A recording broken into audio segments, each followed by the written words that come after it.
Hi everyone, welcome back to Shin Tech Tutorials. In today's video, I'll show you how to download DaVinci Resolve 21 for free on your Windows PC. If you've been looking for a powerful video editor that doesn't cost anything, you're in the right place. I'll guide you through the whole process step by step. So by the end of this video, you'll have DaVinci Resolve installed and ready to use. Let's get started. First, open your favorite web browser. I'm using Google Chrome, but any browser will work. In the search bar, type DaVinci Resolve and press Enter.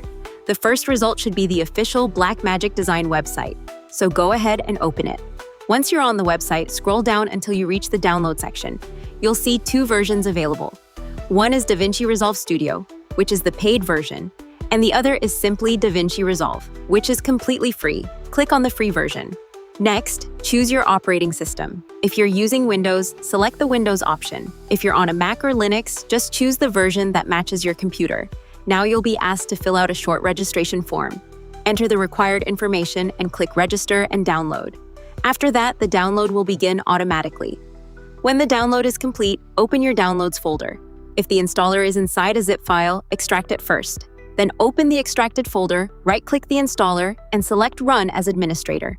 If Windows asks for permission, click Yes. During the installation, make sure DaVinci Resolve 21 is selected. If you see any optional components that you don't need, you can uncheck them. Click Install, accept the license agreement, and continue through the setup. You can leave the default installation location or choose another folder if you prefer. Then click Install one more time and wait for the process to finish. Once the installation is complete, click Finish and launch DaVinci Resolve. The first time you open it, you may be asked to choose your preferred language and complete a quick setup. After that, you're ready to start editing your videos with one of the best free video editors available. And that's it. Now you know how to download and install DaVinci Resolve 21 for free on your PC. We hope this tutorial was helpful. If you have any questions, feel free to drop them in the comments. Don't forget to like, subscribe, and hit the bell so you won't miss our upcoming tutorials. Thanks for watching Shin Tech Tutorials, and I'll see you in the next video. Bye!